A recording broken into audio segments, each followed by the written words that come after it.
చింతమనేని చేతగాని తనానికి దిగజారుడు తనానికి ఈ కేసు నిదర్శనం. అతను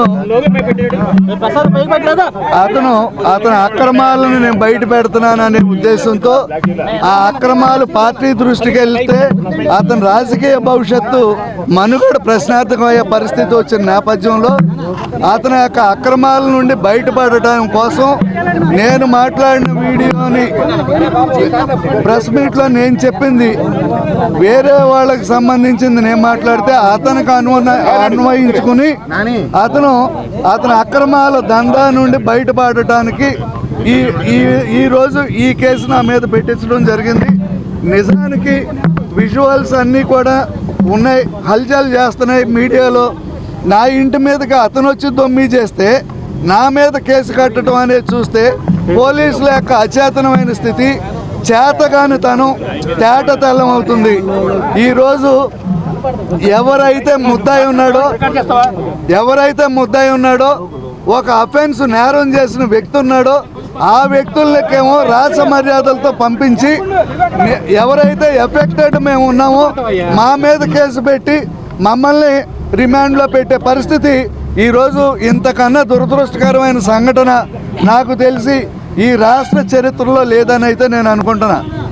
నేను ఇబ్బంది పడ్డాను, నా వల్ల పోలీసు సాక్షిగా వాళ్ళు ఉండగా నా ఇంటిలోనికి అక్రమంగా ప్రవేశించి నన్ను నా కుటుంబాన్ని అంతం చేయాలనే ఏకైక లక్ష్యంతో ప్రొక్లైనర్లు, డంపర్లు, మారణాయుధాలతో నా ఇంటి మీద దాడి చేస్తే అతన్ని వదిలేసి అతన్ని రాచ మర్యాదలతో ఇంటికి పంపించి సిగ్గులు వదిలేసి అతన్ని పలకరించే పరిస్థితులు, అతన్ని ఏదో ఆకాశానికి ఎత్తే పరిస్థితి చేస్తున్నామంటే ప్రజాస్వామ్యం ఎంత దిగజారిపోయిందో ఈ సమాజంలో మనం అర్థం చేసుకోవచ్చు.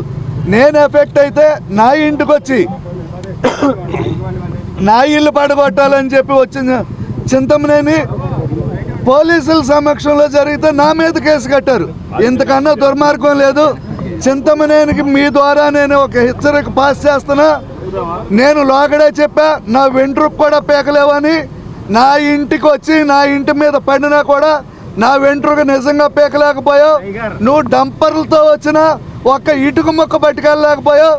ఈ రోజు నుండి చెప్తున్నా చింతమనేని, ఖబర్దార్.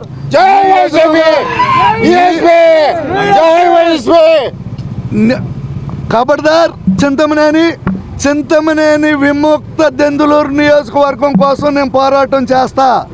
ఈ పోరాటంలో పార్టీలకు అతీతంగా, కుల మతాలకు అతీతంగా ఎవరు కలిసి వచ్చినా కలుపుకుని వెళ్తా.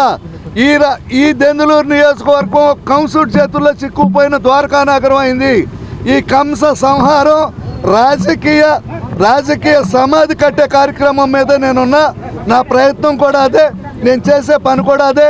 ఇతను చేస్తున్న అక్రమాలు, దౌర్జన్యాలు అన్నీ మీకు నేను ప్రెస్ సోదరులకు మాట ఇచ్చిన ప్రకారం ప్రతి నెల ఆధారాలతో మీ ముందుకు వచ్చి ఇతను బతుకు బట్టబయలు చేయటమే నా యొక్క కార్యక్రమం, నా యొక్క ఎజెండా. నన్ను పార్టీ నుండి సస్పెండ్ చేసినట్టుగా నేను ఈరోజు చూసా. నేనైతే ఒకటే చెప్తున్నా, నేను ఒక న్యాయవాదిని.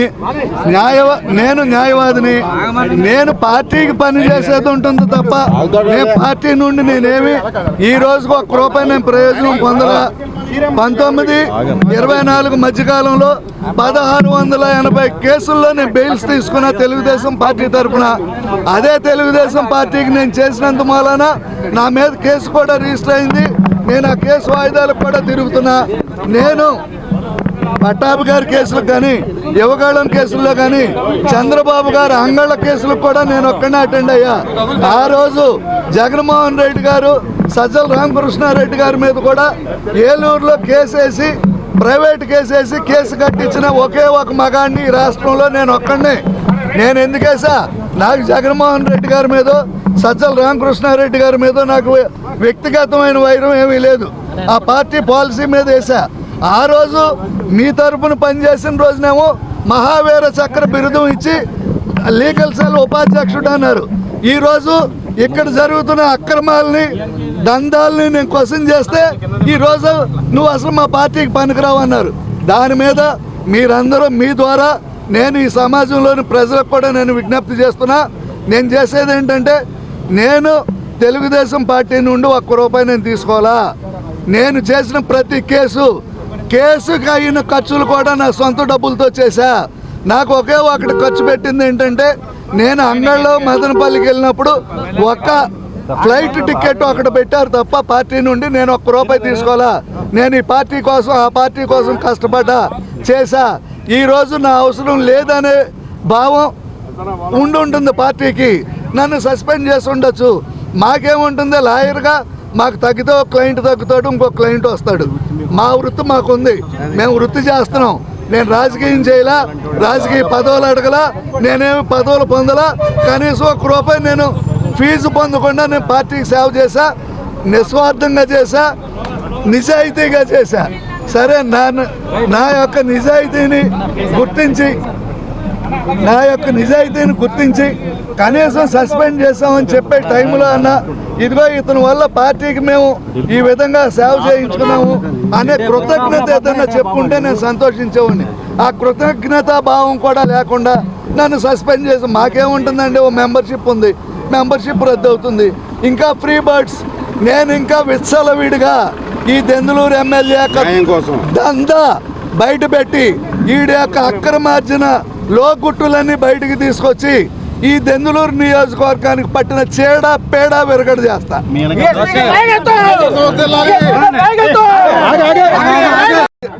వైసీపీ వాళ్ళు ఉన్నారా, జనసేన వాళ్ళు ఉన్నారు నా దగ్గర, బీజేపీ వాళ్ళు ఉన్నారు, కాంగ్రెస్ వాళ్ళు ఉన్నారు. నేను యాజ్ ఏ లాయర్ ఉన్నా. నేను పార్టీ ఎఫిలియేటెడ్ నేను కాదు. తెలుగుదేశం పార్టీ మీద అభిమానంతో నేను అవన్నీ చేశా. అది కాకుండా ఒక మెంబర్షిప్ ఉన్నంత మాత్రం చేత నువ్వు వైఎస్ఆర్ ఓడితో మాట్లాడకూడదు, జనసేన ఓడితో మాట్లాడకూడదు అని సమాజాన్ని ఆ విధంగా విభజన చేయటం కూడా ఎంతవరకు న్యాయం అనేది నేను ప్రశ్నిస్తున్నా. 2, అదే వైఎస్ఆర్సీపీలో ఉన్న జిల్లా పరిషత్ చైర్మన్ గంటా పద్మశ్రీ గారిని నేను కాదా ఆ రోజు తీసుకెళ్లి తెలుగుదేశం పార్టీలో జాయిన్ చేసింది. ఆ రోజు వాళ్ళు వైఎస్ఆర్సీలో నుండి వచ్చిన వాళ్ళు కదా. ఆ రోజు లేని వైఎస్ఆర్సీ అనే మాట ఈ రోజు రావటం నేను చాలా దురదృష్టంగా నేను భావిస్తున్నా. అది సహేతుకమైన విమర్శ కూడా కాదనేది నా అభిప్రాయం.